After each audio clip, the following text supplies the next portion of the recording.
उमस भरी गर्मी से मिली राहत, सुबह की झमाझम बारिश से भीगा कटिहार। नमस्कार, मैं आकांक्षा और आप देख रहे हैं मून सिटी न्यूज। कटिहार में शनिवार सुबह हुई झमाझम बारिश ने लोगों को भीषण गर्मी और उमस से बड़ी राहत दिलाई। कई दिनों से तेज धूप और गर्म हवाओं से परेशान लोग सुबह मौसम का बदला मिजाज देखकर खुश नजर आए।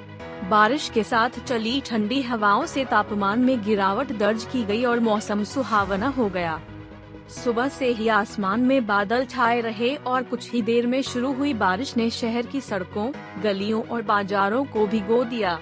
बारिश के बाद लोगों ने राहत की सांस ली।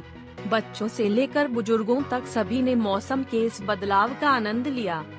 मौसम विभाग ने भी बिहार के कई जिलों में गरज चमक, बारिश और तेज हवाओं की संभावना जताई है।